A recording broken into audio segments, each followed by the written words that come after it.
il m'a fallu 2 ans déjà pour commencer à en parler. Et là, ça va faire 4 ans, tu vois. Donc, il m'a fallu 3 ans pour le digérer complètement, en transmuter la chose et en tirer de la blancheur, des belles choses, à pouvoir en parler comme ça. À pouvoir me dire c'était un événement de ma vie qui était néfaste, que j'ai transformé en positif pour me dire ça m'a appris des choses. Et maintenant, au bout de 4 ans, tu vois, là, je peux te parler des conditions, etc. Il m'a fallu beaucoup de temps quand même. Beaucoup de temps, beaucoup de travail sur moi, beaucoup d'expression de moi-même, de ce que j'avais à l'intérieur, de transmutation de trauma, de cérémonies en tout genre pour me permettre de sortir les émotions, d'en pleurer, d'écrire. Enfin, il y a tout un travail qui a été fait pour sortir tout ça, parce que c'est lourd en fait. C'est comme n'importe quelle personne qui a vécu un trauma, tu vois. Yes, allez, on est parti. Super. Bonjour Cyril. Salut Laurent. Comment tu vas? Bah, je vais bien, et toi? Super, merci. Déjà, est-ce que tu peux te présenter rapidement? Ton âge, est-ce que... voilà, ce qui te passionne dans la vie, est-ce que tu fais? Bah écoute, déjà je te remercie pour cette invitation dans ton podcast. Je m'appelle Cyril Hasselder, j'ai 27 ans. Je suis créateur d'un mouvement qui s'appelle Time for Human, qui est aussi une entreprise où je fais du développement personnel, de la spiritualité, des choses, tout ce qui sont autour de la conscience. Je fais aussi de la métaphysique. Je suis ingénieur en énergie, donc je m'y connais un petit peu dans ce domaine-là. Incroyable. Je donne des conférences et bientôt je vais faire des stages, animer des ateliers et faire des retraites. Trop bien. Donc voilà, c'est ce qui m'anime. Et j'espère qu'on va pouvoir en parler ensemble. Super. Bah, je risque de venir aux retraites, moi. Bah, avec plaisir. Incroyable. Ok, je te remercie beaucoup. Si tu es là, c'est pour savoir si tu as un événement marquant dans ta vie que tu aimerais nous partager. Alors oui, j'en ai plusieurs, mais je pense que le premier qui a déclenché une série d'événements qui m'ont fait vraiment énormément évoluer dans mon développement personnel à l'échelle de ma vie, dont je vais te parler, c'était en 2019. Moi, en 2019, pour te resituer un peu le contexte, je venais d'être diplômé ingénieur. Donc, on est en fin de l'été 2019. Je sors de 3 ans alternance où j'étais chez Vinci, dans un grand groupe, dans une entreprise qui traite de l'énergie, où j'avais mis de l'argent de côté. Et je me suis dit, ok, je refuse le CDI parce que j'ai pas envie d'avoir la vie par défaut. Je le savais déjà à l'époque. J'étais assez conscient de mes envies, mes besoins. Et je pars voyager en sac à dos en Asie pour une durée indéterminée. Dans ma tête, je me disais entre 6 mois et 1 an, j'avais de l'argent de côté.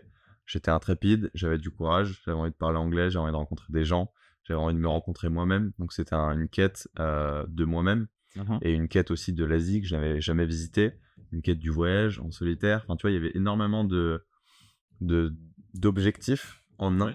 Et j'avais envie de tout mettre ensemble et de dire ok, je me donne 1 an. Et j'étais parti dans cet état d'esprit-là. Ok, et tu avais une intention particulière de changement déjà au niveau de toi? Complètement, dans le sens où j'avais été bien formaté comme il faut, et par la société, et par ma famille, et par tout mon environnement, et j'avais envie de m'extraire de ça pour pouvoir travailler sur tout en même temps. Et me redéfinir, me redécouvrir, et voir où ma direction de vie allait aller.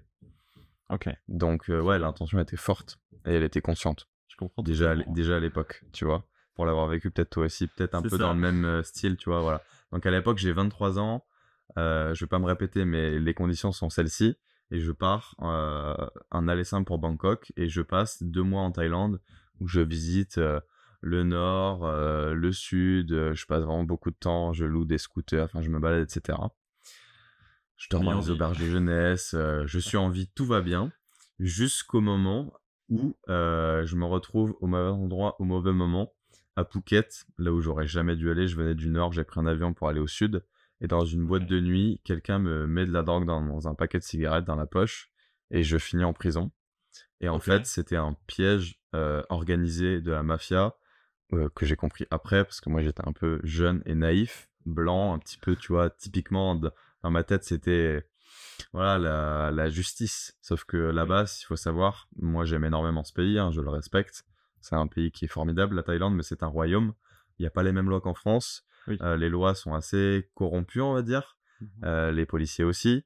Et donc, quand tu es face à des policiers qui te disent « Monsieur, on a retrouvé de la drogue sur vous à la sortie de la boîte de nuit », et que tu leur expliques que c'est pas ton paquet de cigarettes, que tu ne fumes pas, que tu n'es pas la personne qu'ils croient que tu es, que tu leur dis regardez les caméras de vidéosurveillance, regardez les choses que tu essaies de prouver, et qu'en fait, ils te disent, monsieur, ça va pas se passer comme ça, et qu'ils te mettent littéralement en prison, et ben en fait, il s'est passé beaucoup de choses en 2 semaines. Et je peux en venir dans le détail, tu vois, c'est que à un moment donné, tu comprends que t'es non seulement un pigeon, mais tu vas devenir une banque. Et en fait, c'est ta vie qui est en jeu. Ta vie et ta liberté. Donc moi, j'ai mis quelques jours avant de le comprendre, l'ampleur de la situation. Quand je l'ai compris, il s'était écoulé peut-être 2 jours. J'étais dans un espèce de commissariat où il y a une avocate commise d'office qui m'a été donnée, où en fait cette avocate elle me réclamait de l'argent, donc en fait elle était pas de mon côté, elle était censée me défendre mais elle était pas de mon côté, donc j'ai essayé de changer d'avocat. Après j'ai appelé l'ambassade dans le même temps, qui m'a conseillé un truc vraiment que je sais même pas si je pourrais le dire, mais ils m'ont conseillé de payer et de partir du pays pour sauver ma peau, parce que sinon ils en voient passer beaucoup des gens qui sont dans cette situation là en Asie, pour ceux qui le savent pas, et ça arrive souvent qu'il y ait des gens de la mafia qui tentent des pièges et qu'après qu'ils vous réclament de l'argent, donc c'est un racket organisé. D'accord. Et derrière, le but c'était juste de récupérer mon argent et de me laisser partir. Donc lorsque j'ai compris ça, j'ai négocié avec eux, je leur ai fait un virement, j'ai croisé les doigts très fort. J'ai été envoyé en prison pendant quelques jours, ça a duré que un peu moins d'une semaine, 4 jours. Et donc j'ai vécu l'horreur pendant 4 jours à Bangkok, où j'étais dans une prison avec des gens dans des états où je sais même pas si j'ai envie ou de détailler, tellement les conditions étaient atroces. Mais il y avait des gens qui étaient enchaînés, il y avait des gens qui étaient en train de mourir de faim, il y avait des gens vraiment... C'était des conditions où il n'y a pas les droits de l'homme qui sont respectés. Et c'est très très deep. Et moi, pour l'avoir vécu de mes yeux, j'ai perdu 8 kilos, c'était très très lourd en termes de vécu. J'étais vraiment en mode survie. Je savais que j'allais en sortir, donc j'avais beaucoup d'espoir parce que j'avais payé. C'était ok, c'était acté, tu vois, il y avait une entrée et une sortie. Il y avait un billet d'avion à la clé, je repartais. Et après, j'ai été extradé du pays et banni pour 5 ans. Donc là, on est le 1er novembre 2019. T'as été banni du pays? Je recouvre ma liberté, j'arrive en France avec mon petit sac à dos, avec mon vécu. L'histoire a duré entre le moment où on me met de la drogue dans la poche et le moment où je sors de prison. En 3 semaines, c'était bouclé. Il y a eu 2 semaines de no man's land entre les deux, de négociations, d'aller-retour au tribunal, de je vais payer combien, comment ça se passe, est-ce que l'État français peut m'aider, oui, non, changement d'avocat. Bref, donc là j'ai fait l'histoire un peu courte, en accéléré, parce que je pense que c'est pas important d'aller dans les détails, mais je voulais les donner dans les grandes lignes pour comprendre, pour faire comprendre plutôt à toi et peut-être aux gens qui nous écoutent que c'était pas une partie de plaisir. C'était, comme je l'appelle maintenant aujourd'hui, la plus belle mésaventure de ma vie. Ouais, c'est sûr. Mais c'est vrai que moi, j'ai plein de questions sur ça. On va pas aller dans tous les détails. Est-ce que tu veux un peu nous parler justement de ce qui peut se passer en prison là-bas? Est-ce que tu étais avec quelqu'un en cellule avec je toi? Je peux te parler des conditions. Ou juste toi, t'étais... les conditions, c'était 70 hommes. Globalement, on était au dernier étage, donc c'était que les occidentaux. Donc de tous les pays globalement industrialisés et blancs du monde. Les occidentaux, etc. Parce qu'après, au premier étage, c'était les noirs, et à l'étage rez-de-chaussée, c'était les asiates. Je dis pas ça parce que je suis raciste, au contraire. Moi, j'aurais bien aimé que ce soit tous là, c'est parce que là-bas, c'est comme ça que ça se passe. Donc en fait, ils hiérarchisent, c'est quand même assez raciste, et c'est eux qui gèrent, et toi, t'as pas ton mot à dire, bien évidemment. Donc t'arrives, c'est comme ça. Et en plus, il y a un sous-sol, j'oserais même pas te dire comment ils traitent les gens au sous-sol. J'en ai entendu parler, je ne le dirai pas. Bref, donc moi, j'étais au dernier étage, j'étais plus ou moins traité correctement, j'avais à manger, j'avais à boire, j'avais accès à des sanitaires. Globalement, j'étais en mode survie, mais ça allait. On était 70 dans 100 mètres carrés à dormir à même le sol, tous entassés. Ah oui, ok. Voilà, c'était pas des cellules en fait. Non, c'était pas une cellule, c'était les conditions. Avec une caméra, les lumières en flash toute la nuit, toute la journée, pour pas qu'il y ait de gens qui s'entretuent. Donc c'est ce niveau de pression là. Il y a des gens, ça fait 15 ans qu'ils sont là-bas. Donc autant te dire qu'il y a des gens dans la pièce qui étaient fous, littéralement. Tu regardais dans leurs yeux, il n'y avait rien. Moi, c'est ce qui m'a le plus marqué, au-delà de l'insécurité. Parce que globalement, dans la pièce, les gens étaient calmes. Mais après, quand tu allais dans la cour, à 10h, c'est pas la même ambiance. Ok. Moi, j'y suis allé une fois. Il y avait des gens à côté de moi que je commençais à côtoyer parce que, bah, voilà, t'es dans une pièce, on est tous ensemble, on discute, on passe les journées à ça. Même si, bon, t'as pas trop envie, mais il y a bien des gens, enfin, voilà. Et puis, il y avait des Français aussi. Il y en avait 2. Tout ça pour dire que forte insécurité. Tu te sens pas à l'aise, t'as pas ton espace, t'as pas ton cocon de survie, donc c'est très anxiogène. Et à la fois, bah, t'as pas le choix. Donc en fait, relax, parce que sinon tu vas faire une asphyxie, quoi. Et comment tu te sens la première fois que t'es envoyé là-bas? C'est horrible. Tu vois ça. C'est un cauchemar éveillé. La première fois qu'on t'envoie là-dedans, limite, t'as une dissociation, tu te dis j'ai envie de partir en courant, mais tu ne peux pas. Donc en fait, tu te fais violence, mais ça vient de l'intérieur. Enfin, moi, c'est comme ça que je l'ai vécu. Et tu te dis ça va passer. Tu fais violence, tu fermes les yeux, tu dis ça va passer. Et moi, au début, pendant une journée, je parlais à personne, je me suis dit ça va passer. Et je voulais pas en fait être en contact, j'étais en déni de la réalité. Et puis après, vite, j'ai compris que, et pour ma sécurité et pour mon bien-être, il valait mieux que j'accepte ma situation, parce que sinon ça allait mal se passer. Tu vois, au début, je mangeais pas, je voulais pas parler avec les gens, je refusais tout contact, tu vois, parce que j'avais peur en fait. C'était la peur qui me dominait, c'était mon instinct de survie. Puis après, j'ai commencé un peu à redescendre d'un cran, à parler avec les gens, à manger. Il y a des gens qui sont venus me voir en parloir, enfin, tu vois. En l'occurrence, ma compagne qui est venue me voir en parloir. Bref. Tu as pu appeler du coup ta famille quand même en France? Oui, avant. Mais après, j'avais pas de téléphone. Donc pendant tout le moment, j'étais en short, t-shirt de prisonnier orange. J'ai fait la photo avec le truc et tout. Ah ouais. Un vrai prisonnier, tu n'as pas plus de droits que n'importe quelle autre personne. Et vu que là-bas, c'est un pays qui est très corrompu, tu peux donner un billet à droite à gauche pour être mieux traité. Mais ça s'arrête là. Donc en fait, les conditions sont très spartiates pour tout le monde. Et tous les gens sont dans la même situation. Donc t'as pas de... voilà. Ok. Incroyablement fou. Ouais, très fou. Très fou. Et du coup, ta famille n'est pas du tout au courant de ce qui se passe en fait. Ils sont là un peu apeurés. Non, si, bien sûr. Il s'est passé 2 semaines avant qu'il m'arrive ça. Entre le moment où on m'a attrapé et le moment où je suis parti en prison, il s'est passé 2 semaines. J'étais en liberté conditionnelle. Donc j'ai eu le temps de prévoir ma famille, de parler avec l'ambassade, de tout préparer. C'est pas du jour au lendemain où ils m'ont mis en prison et bam. Tu vois, il y a quand même eu un laps de temps. Mais je ne m'attendais pas à cette situation-là. Je ne m'attendais pas à ces conditions-là. Moi, j'étais en mode voyageur sac à dos, backpack. Je suis assez téméraire, j'ai pas peur. Mais de là, voilà, te retrouver avec des gens enchaînés, non, clairement. c'est hardcore, vraiment. Et je pèse mes mots. Donc moi, j'ai vécu ça de manière survivaliste, quoi, comme je viens de te l'expliquer. C'était un gros trauma. Et puis après, il m'a fallu 1 an, 2 ans pour aller voir des psys, déconstruire ce qui m'était arrivé, comprendre vraiment ce que j'avais vécu, comment je l'avais ressenti, qu'est-ce que ça m'a appris de la vie, qu'est-ce que ça m'a appris de l'humain, qu'est-ce que ça m'a appris de la violence du monde dans lequel on vit, en fait, de l'insécurité, de l'injustice que j'ai vécu. Parce que j'y ai perdu toutes mes économies ou presque. J'y ai perdu ma naïveté, mon innocence. J'y ai perdu, avec tout ce que j'ai vu et ce que j'ai vécu, j'y ai perdu beaucoup de choses, mais j'y ai gagné aussi, parce que j'ai gagné de la maturité, j'ai gagné de la sagesse, j'ai gagné énormément de choses qui m'ont fait énormément grandir, énormément mûrir. Et maintenant, je vis plus de la même manière. Ça a complètement changé ma vie. Parce que quand tu sors de là, bah déjà, t'es content d'être en vie, t'es content d'être libre, t'es content d'être français, t'es content d'avoir des droits, t'es content de rentrer chez toi, t'es content de retrouver un lit, t'es content de retrouver une douche, t'es content de retrouver tout ce qui fait que l'humain, au 21e siècle, en 2023, a la chance de pouvoir vivre. Et en fait, il m'a fallu presque... je sais pas comment quantifier, mais beaucoup de temps pour redescendre de ce nuage de gratitude. Parce qu'en fait, quand on t'enlève ta liberté, tes droits, ta dignité, quand tu la retrouves, tu ne rêves que d'une chose, c'est de la garder le plus longtemps possible.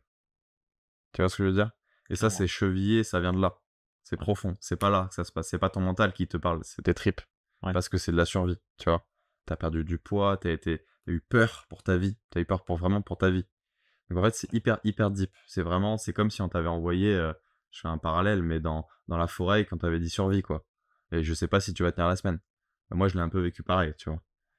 Et donc c'est fort, c'est très fort. En voyant des choses en plus. Très fort. Et en ayant des conversations qui m'ont marqué, j'ai vu des choses, j'ai entendu des choses, voilà. C'est très fort. Et donc tout est parti de là. Ma vie a complètement changé à partir de là. Tu le comprends, bien évidemment. Mais du coup, tu rentres en France, après ça, forcément. Je rentre en France le 1er novembre 2019. Dans ma tête, je me dis, parce que moi je suis quand même quelqu'un de très terre à terre, très organisé, ingénieur, très carré. Je me dis, ça peut pas m'arriver 2 fois. Je bade vraiment pendant. Il fait moche, là on est en novembre, tu vois, c'est pareil, il y a 4 ans jour pour jour quasiment. Je bade pendant 2 semaines tout seul chez moi. J'en parle à quelques amis, mais j'ose même pas, parce qu'en fait mes amis sont autour de moi, mais j'ose pas leur dire ce que je viens de vivre parce que c'est tellement atroce que au début t'as pas les mots en fait, donc c'est dur. Et puis t'as pas envie d'en parler parce que tu veux cacher le truc. Enfin, moi c'est comme ça que je l'ai vécu. Et puis en fait je comprends que j'ai pas envie que ça me gâche mon voyage, j'ai pas envie que ça me gâche la belle lancée sur laquelle j'étais. Oui. Donc ni une ni deux, au bout de 2 semaines à bader, je me dis écoute c'est quoi, t'y retournes. Donc en fait je refais mon sac, le même sac avec les mêmes shorts. Et je vais dans le pays d'à côté. Et je retourne en Asie pour combattre le mal par le mal, parce que moi je pense que dans la vie c'est comme ça qu'il faut avancer. Et je me dis, je sais ce qui peut m'arriver, ça me réarrivera pas. La loi des statistiques n'existe. Enfin, tu vois, moi je suis très, tu vois, terre à terre. Je me dis, ok, je vais pas me faire avoir 2 fois. Je me suis fait avoir 1 fois, j'ai compris. J'en ai tiré des leçons.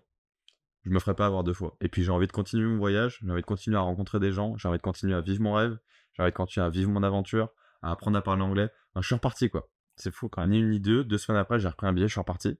Et j'ai continué mon voyage pendant 4 mois. Ok. Et donc de décembre jusqu'à mars, j'ai fait plusieurs pays. Je suis allé au Vietnam, je suis allé au Cambodge, je suis allé en Indonésie. Et je suis resté voilà, pendant un certain temps. Et où quand même j'ai fait un aller-retour à Noël.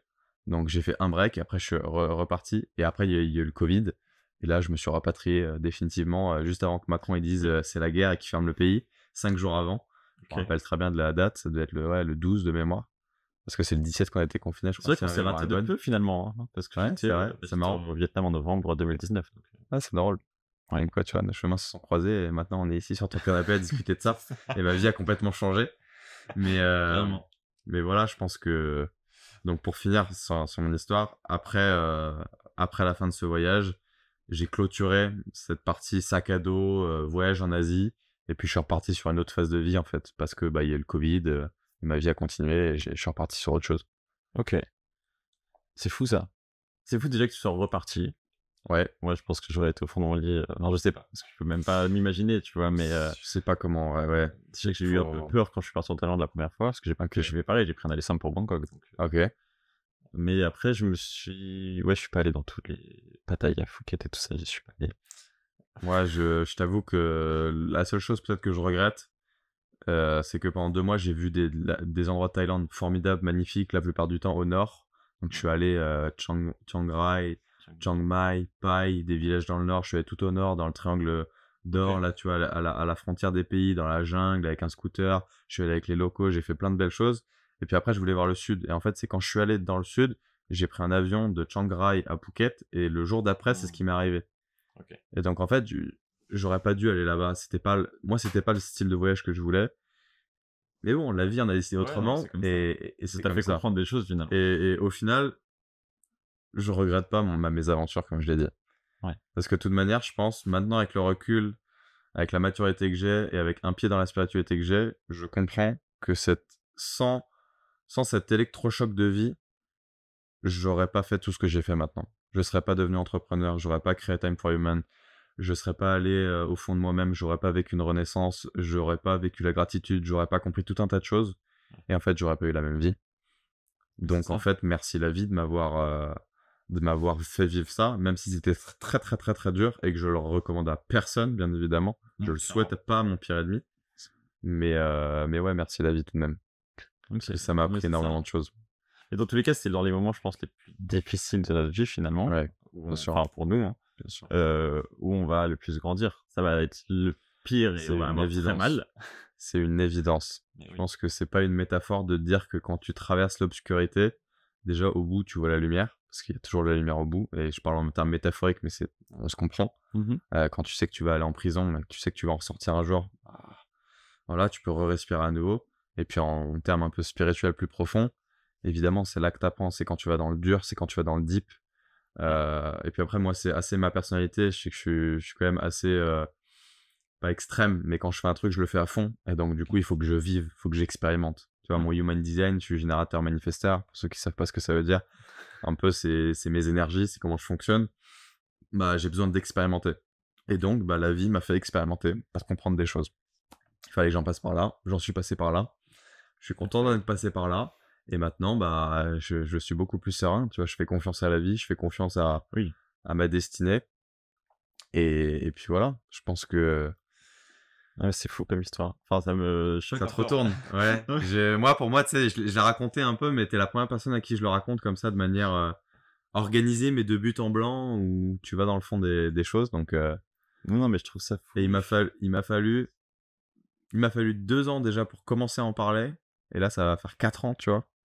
Donc, il m'a fallu 3 ans pour le digérer complètement, en transmuter la chose et en tirer de la blancheur, des belles choses, à pouvoir en parler comme ça. Et à pouvoir me dire c'était un événement de ma vie qui était néfaste, que j'ai transformé en positif pour me dire ça m'a appris des choses.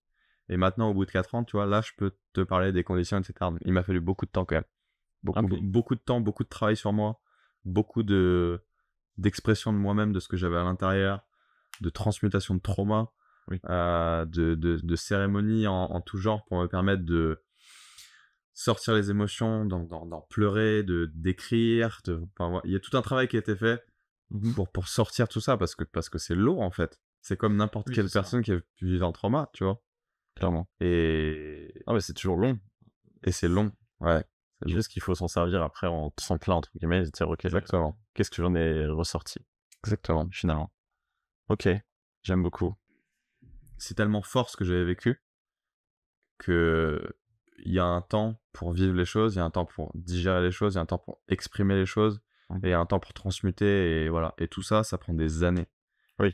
Et moi, dans mon cas, bah, comme je te dis, ça a pris le temps que ça a pris, et les premiers psys que j'ai vus, la première année, c'était pas le moment. Après, par moi-même, je me suis dit, ok, mon père avait raison, il faut que j'en parle, mais il faut que je décide à qui j'en parle. Oui, c'est ça. Donc j'ai trouvé des gens où je voulais m'ouvrir à eux. Là, ça s'est mieux passé. J'ai fait quelques sessions, ça s'est bien passé. C'était pas forcément dans un contexte où tu payes, c'est une vraie séance de psy, mais c'était quand même des gens compétents, des psys, enfin des gens qui avaient des compétences à écouter avec le cœur, à écouter avec la vraie compatie, la compassion de quelqu'un qui a vécu un truc traumatique, et qui veut juste en fait de l'écoute. Ok. Et donc ça m'a fait du bien, ça m'a aidé à avancer, ça m'a aidé à en parler, tout simplement, parce que au début j'avais honte. J'avais 2 sentiments, j'avais l'injustice, la honte, peut-être un peu la culpabilité aussi, alors que je devrais pas la porter, mais je l'avais. Et tous ces sentiments-là étaient imbriqués, et j'ai réussi, à force de raconter mon histoire à des gens, et à force d'avoir de l'écoute active et bienveillante de personnes, dans un cadre privé, sans que ça sorte, d'arriver à me sentir mieux. Ça m'a pris peut-être 1 an et demi. Et puis après, dans les années 2021, 2022, ma vie a changé, je suis devenu entrepreneur à temps plein dès janvier 2022. Et là, je me suis dit, ok, ça fait partie de mon histoire. Il y a des gens qui m'ont dit, Cyril, ton histoire, elle est dingue, tu peux pas faire comme si t'étais rien arrivé. T'es pas arrivé là par hasard. T'as pas changé de vie par hasard. Ton histoire, les personnes, ils ont besoin de la comprendre, ne serait-ce que dans les grandes lignes, pour pouvoir comprendre ce que tu fais aujourd'hui de tes journées, comment tu vois la vie, quel est ton objectif, enfin bref, comment tu vis, quoi, en fait. Et quels sont les messages que tu veux faire passer, parce que c'est lié. Donc, j'ai commencé à en parler. Les gens diront c'est du storytelling, machin. Moi, je m'en fiche de ce qu'ils pensent. Moi, je raconte mon histoire. Au début, je la racontais de manière très pudique. Là, tu vois, t'es la première personne, honnêtement, à qui je m'ouvre, même parce que je me sens bien, on est chez toi, et puis je t'aime bien, tu vois. Je sens que je me sens à l'aise. J'ai fait des dizaines de podcasts où les gens me posaient des questions dessus, où j'éludais, tu vois, où je disais, bah voilà, je te donne la réponse en 1 minute ou en 30 secondes, pas dans les détails, et après on passe à autre chose. Parce que j'avais pas envie d'en parler trop, tu vois. Comment tu te sens, du coup, d'en parler ouvertement, ça va? Maintenant, je suis bien. Je peux en parler parce que j'ai complètement transmuté la chose, et je suis à l'aise avec toutes les phases que j'ai pu vivre. Je suis à l'aise avec mon émotion vis-à-vis de ça. Je suis en paix vis-à-vis et de moi-même et de cet événement de ma vie. Donc je peux en parler. Sans souci. Ok. Et je peux, au-delà d'en tirer des leçons vis-à-vis de moi-même, je suis à une étape, je pense, où j'ai besoin d'en parler, plus pour moi, mais pour que les autres, déjà, me voient en tant que tel et comprennent le chemin que j'ai fait. Oui. Il y a une partie de reconnaissance, entre guillemets. Et aussi pour prévenir les gens et leur dire, attention, le monde est dangereux. Et aussi, le monde est beau, profitez-en. renaissance, gratitude, entre guillemets, tout ce qui m'est arrivé après, tu vois. En fait, il y a les deux phases, tu vois, il y a eu l'avant et l'après, et moi, je veux utiliser cet événement comme un message qui me permet de passer mon message à moi avec mon prisme de lecture de ma vie, bien évidemment, qui n'est pas celui du voisin, qui n'est pas celui de n'importe qui, et voilà, de passer des messages à mon humble échelle, et même si forcément, quand t'as pas vécu ce que j'ai vécu, t'as pas la même vision de la vie, c'est normal. Mais ça me fait du bien de pouvoir en parler, et c'est entre guillemets une excuse pour pouvoir aller dans des sujets très profonds et dire, parlons de la conscience, parlons de la spiritualité, parlons de qu'est-ce qu'on est venu faire ici, de pourquoi on a des choses à faire dans notre existence, de la mort, de sujets profonds en fait que t'amèneras pas sur la table juste comme ça en mode t'es entrepreneur, tu fais des sujets, parle-moi de ça. Enfin, tu vois, quand il y a un prétexte et quand tu as une histoire de vie qui est forte comme la mienne, forcément ça découle naturellement. Et donc maintenant je m'exclus pas d'en parler, et au contraire, comme toi tu m'as proposé de venir expressément pour parler de ça et pour parler d'autres choses, et pour parler de mon projet actuel de Time for Human, des messages de prise de conscience, de l'élévation de conscience, de tout ça. Mais ouais, non, je me sens bien. Trop bien, j'adore. Et j'ai perdu ma question, du coup. Par rapport à la mort, est-ce que tu as peur de la mort? Absolument pas. Pas du tout, on est tellement en paix. Ouais, non, ça, c'est quelque chose que j'ai découvert plus tard et qui m'est arrivé sur le chemin, et on peut en parler. C'est ma deuxième bombe atomique de ma vie, en fait. Il y a eu 2019, la prison, et il y a eu 2022, la cérémonie de l'ayahuasca. C'est une cérémonie chamanique que j'ai faite pendant une retraite spirituelle, où à l'époque, moi, j'étais pas du tout dans ce domaine-là, donc j'étais quand même très terre à terre. Je venais de rentrer dans le monde un peu du développement personnel, où je lisais des bouquins, j'avais déjà fait quelques expériences, mais pas une expérience aussi profonde. Et je sortais d'un deuil, j'attendais des réponses. Et tu parles de la mort, j'avais besoin de réponses vis-à-vis de la mort. J'avais besoin de réponses concrètes. Moi, je suis quelqu'un de cartésien, je suis comme Saint Thomas, c'est quand je ne vois pas, je ne crois pas. Me raconte pas de bobard, me raconte pas de salade. Donc en fait, j'avais besoin de vivre quelque chose. La vie m'a fait découvrir cette expérience-là. Je l'ai beaucoup étudiée d'un point de vue purement scientifique pour comprendre ce que ça allait faire à mon corps. Et ensuite, je l'ai fait et ça a complètement changé ma vie. Et je pense que pour les personnes qui ne savent pas de quoi on parle, l'ayahuasca, c'est une cérémonie où on boit une mixture en fait qui vient d'une plante amazonienne qui a été faite depuis des millénaires, et que c'est de la médecine traditionnelle ancestrale, où il y a une molécule très puissante à l'intérieur qui s'appelle la DMT, la diméthyltryptamine, et qui est produite naturellement dans notre glande pinéale, donc dans notre cerveau, à deux moments de notre vie, la naissance et la mort. Donc quand tu l'ingères et que tu vis cette expérience-là de conscience modifiée, parce que ta conscience va être en état de conscience modifié, c'est comme si tu vivais, entre guillemets, une mort imminente. Donc tu peux sortir de ton corps, être décorporé, voir des choses que normalement tu ne vois pas à l'échelle classique de ta conscience. Donc c'est ce que j'ai vécu moi, et ça dure 6 heures. Tu es accompagné d'un chaman, c'est dans des conditions très réglementées. Gros disclaimer que je fais, c'est très important, je ne l'ai pas fait en France. C'est quelque chose qui est considéré comme illégal en France. Ça peut être très dangereux. Moi, je savais ce que je faisais, mais j'ai quand même mis mes mains entre quelqu'un qui a été formé au Pérou avec les indigènes pendant 8 ans, qui savait ce qu'elle faisait. Je savais les risques, je connaissais les conditions. J'ai fait tout ça en état de cause, mais voilà, je voulais aller chercher des réponses à mes questions. Et pour te dire, ça m'a apporté énormément de réponses, à tel point que maintenant, j'en parle de manière ouverte. Alors que c'est quelque chose qui pourrait paraître, tu vois, d'un point de vue, moi, de mon ancienne vie, ingénieur très cartésien, athée, qui a aucune croyance spirituelle, ni aucune religion, et qui déteste la religion, parce que moi, je n'étais pas du tout fan de la religion, et c'est ce qu'on m'a inculqué, malheureusement, mon père. Moi, je décorrèle tout à fait la religion de la spiritualité. Pour moi, c'est deux choses qui n'ont rien à voir. Voilà, pour repartir sur mon disclaimer, je conseille pas aux gens d'aller faire mon expérience s'ils ne savent pas de quoi ils parlent. Renseignez-vous, c'est très important. C'est quelque chose qui a des conséquences sur un avenir. Tout comme moi, j'ai fait la prison, derrière, il y a eu des conséquences. Quand j'ai fait l'ayahuasca, il y a eu des conséquences. Positives, négatives, mais il y a eu des conséquences. C'est-à-dire qu'il y a un avant-après. Et puis, il faut être prêt psychologiquement. Et il faut être prêt psychologiquement, il faut être très ancré dans sa réalité, il faut être très ancré dans ses valeurs, dans son quotidien, savoir qui on est, parce que sinon on peut perdre pied. Il y a des gens qui perdent pied. Donc moi, j'étais très ancré, ça m'a pas changé tout au tout dans ma personnalité, je suis resté le même, c'est juste que je me suis encore plus découvert. Je me suis encore plus aligné. Ok. J'ai vraiment aligné mon énergie et maintenant je suis moi, pas à 100% parce que ce serait mentir que de le dire, t'es jamais toi à 100%. Peut-être à la fin de ta vie, quand t'as vécu toutes les expériences de ta vie et que t'es au bout du chemin. Ouais. Et encore, je sais pas si t'as vécu ta vie pleinement, mais voilà.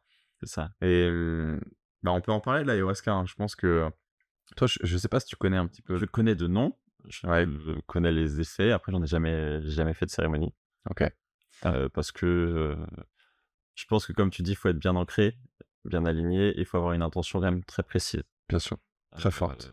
Et il y a un Je moment. sais qu'il faut partir dans tous les sens dans ma tête. Je comprends. Et du coup, non, c'est pas venu à moi pour l'instant. Faut pas foncer, c'est pas à toi. Pour ça. Peut-être tu le feras un jour, peut-être pas. Je pense que dans la vie, sur ton chemin, t'as des expériences qui viennent à toi.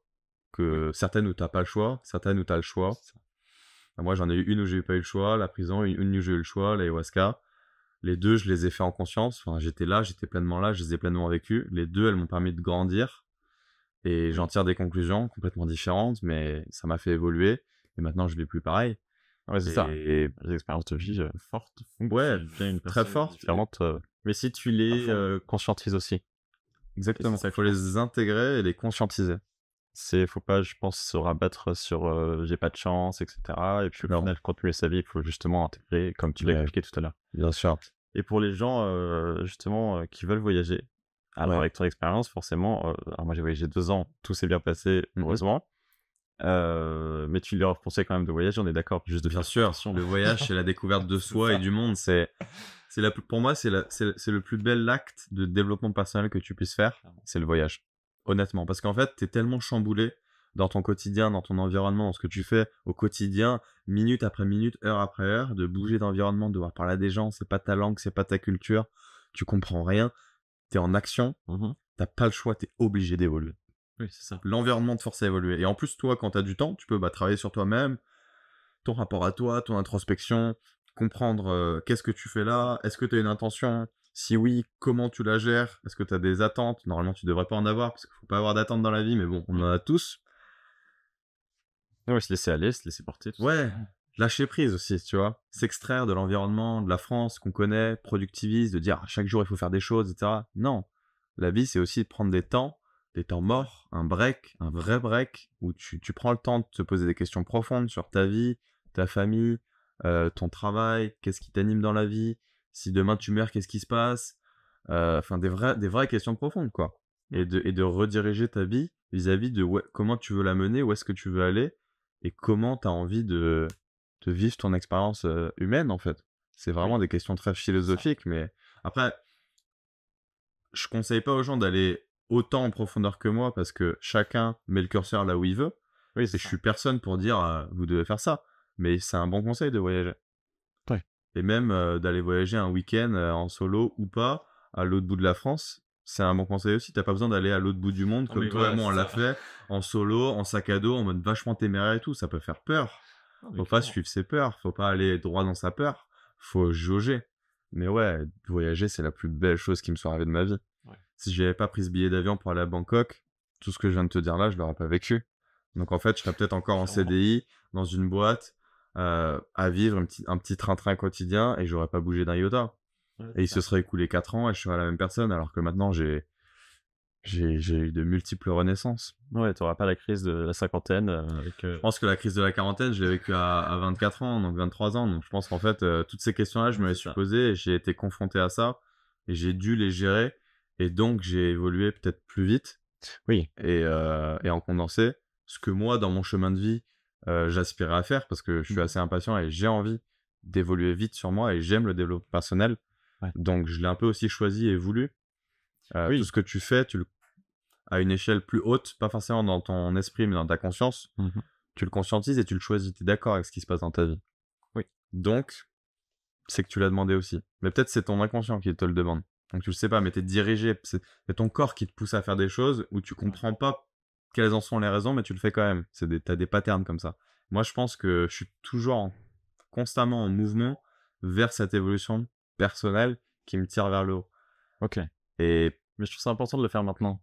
Ouais, comme pour moi, quand tu veux créer une famille, etc. Complètement d'accord avec toi. C'est vraiment, même quand tu fais des enfants, une fois que tu es aligné avec toi-même, etc. Enfin, tu peux Ça peut être que bénéfique même pour ta famille. Mais bien sûr, t'as tout dit. La vingtaine, c'est les 10 années de ta vie où il faut expérimenter. Parce que t'as pas d'enfant, t'es jeune, t'as le temps, littéralement. Si t'as fini tes études, t'as déjà un peu du vécu, t'as déjà un peu stabilisé ton existence. Tu sors de l'éducation de tes parents, il faut te confronter à la vie. Et c'est à ce moment-là où tu fais les choix les plus importants, entre guillemets, parce qu'après, tu en auras beaucoup des choix à faire, mais qui vont te driver, qui vont te mettre dans une voie plus qu'une autre, même si après, tu peux changer de voie, et tu as toujours l'occasion à chaque âge de changer de voie. Mais vu que c'est le début, t'as pas encore de passif, donc t'as pas des choses qui te traînent. Donc ouais, c'est le moment. Clairement, c'est le moment. Qu'est-ce que tu conseillerais justement pour s'en sortir? Est-ce que toi, tu aurais changé des choses pour s'en sortir plus rapidement? Est-ce que tu aurais parlé plus dès le début? Ouais, alors, voilà, je vais répondre à ta deuxième question tout de suite parce que ça fait pop-up. Moi, avec l'expérience que j'en ai, j'aurais payé tout de suite en fait. Je me serais pas posé 10 000 questions, j'aurais privilégié ma liberté et ma survie et j'aurais pas essayé de négocier, j'aurais pas essayé de machin. Enfin, si, j'aurais négocié pour le prix, pour baisser, mais j'aurais payé tout de suite. Parce que j'aurais compris qu'en fait, il y a des pays dans le monde où malheureusement, c'est triste à dire, mais la seule chose qui peut te sauver, c'est de l'argent. Et en l'occurrence, dans mon cas, c'était le cas. Et il fallait que je le comprenne, parce que là-bas, il y a beaucoup de corruption. Donc moi, dans mon cas, oui, si j'étais à refaire, si ça me réarrivait demain, je ferais comme ça tout de suite. Je me poserais pas 10 000 questions, je me parlerais même pas. Je ferais ce qu'il faut faire pour m'en sortir. Pour aller à la sécurité le plus vite possible. Pour pas avoir à me mettre en danger. Parce que j'aurais pu mourir là-bas. Oui, c'est ça, en fait. Donc ouais. Et ta première question, quel conseil? Je t'aurais parlé plus... Du coup, en rentrant fin France, tu as dit que j'ai mis 1 an, 2 ans. Non, ça, pour l'après, ouais. Non, j'aurais laissé se faire pareil. Ok. Parce que il faut le temps de guérir, il faut le temps de penser ses plaies, et ça, le temps, faut s'écouter en fait. Je comprends. Il y a que ton cœur et ton corps qui te le dictent, et ton esprit et ta tête. Chaque jour est une nouvelle page que tu tournes et qui a besoin d'être écrite ou pas. Il y a des instants de silence qui ont besoin d'être pris. Oui. Et il faut prendre le temps. Et le temps au temps. Donc tu peux pas l'accélérer ce temps-là. Autant avant, oui, tu peux réagir d'une manière différente sur le moment. Mais après, non, j'aurais rien changé. J'aurais laissé se couler de la même manière. Okay. Et si ça me réarrivait demain que j'avais un autre trauma, je sais pas comment je le vivrais, mais je pense que j'essaierais de ne pas avoir d'attente et de l'exprimer au moment où je pourrais l'exprimer. Oui. Parce qu'il y a des violences qui nous arrivent dans la vie qu'il est bon de taire au début, je pense, parce que c'est trop violent et que le corps et l'esprit a besoin de temps pour se remettre. Okay. Donc je comprends, enfin moi de mon point de vue, je comprends qu'il y ait besoin de temps et je m'accorde du temps et je n'accélère pas un truc qui est incompressible. Oui. D'une certaine manière. Okay. Tu avais une autre question qui était intéressante, c'est quel conseil je pourrais donner? Quel conseil justement à des gens qui vivent dans du trou, quoi, et Le conseil que je pourrais donner aux gens déjà vis-à-vis de moi, ma propre expérience qui m'est arrivée, si vous voyagez, si vous êtes intrépide et que vous voyagez en solitaire, ou même que vous n'êtes pas intrépide, vous êtes timide, vous avez peur, n'ayez pas peur d'aller dans des endroits, mais quand vous mettez les pieds dans un pays, renseignez-vous un minimum sur les lois du pays, est-ce que c'est un royaume, qu'est-ce qui m'arrive si quelqu'un me prend en otage, si machin, pas pour avoir peur, mais pour que si quelque chose vous arrive, vous soyez pas étonné de où est-ce que vous êtes en fait. Vous dites pas, ah bah je suis pas en France, ah bah non mon coco, t'es dans un royaume, la France, elle peut rien pour toi. Il n'y a pas d'ingérence dans ces pays-là. Et il y en a beaucoup des pays comme ça sur la planète. Donc soyez conscients. Soyez juste conscients de où vous êtes et de quelles sont les règles en vigueur. Ça, c'est mon premier conseil. Okay. Et après, deuxième conseil, mais ça, c'est plus dans la vie d'ordre général. Soyez ouverts à ce qui va vous arriver parce qu'il y a des belles choses qui peuvent vous arriver. Et tant que c'est pas mortel, ça va vous apprendre des choses. Donc en fait, moi, mon aventure, elle était vraiment hardcore, mais j'en ressors en paix avec moi-même, en paix avec le pays, en paix même avec les gens qui me l'ont fait. J'ai pas de haine envers eux. J'allais dire, ce qui ne vous tue pas ne vous rend plus fort. Je suis pas d'accord avec ce dicton-là, mais moi, ça m'a renforcé, ça m'a apaisé. Je sais pas les autres gens, mais ça peut être une maladie, ça peut être quelque chose. Ce qui t'arrive sur ton chemin de vie, c'est là pour te donner des indications à un niveau plus profond de compréhension de la vie. Donc en fait, tout ce qui t'arrive sur ton chemin te donne des indications, te fait apprendre des choses, te fait comprendre des choses, et il n'y a pas de fatalité dans la vie. Donc c'est pas si grave que ça. Sauf si t'es à l'article de la mort et que tu vas pas t'en sortir, là oui, bien évidemment.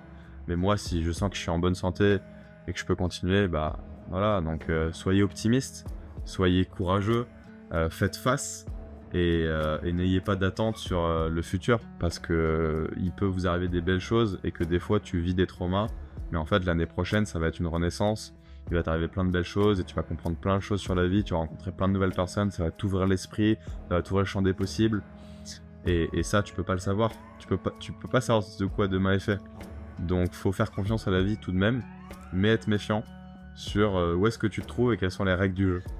Et je pense que ce paradoxe-là, il faut arriver à le vivre sans que ça te gâche la vie, si tu veux aller pleinement dans l'existence. Enfin, pour moi, c'est comme ça que je le vis maintenant, du moins.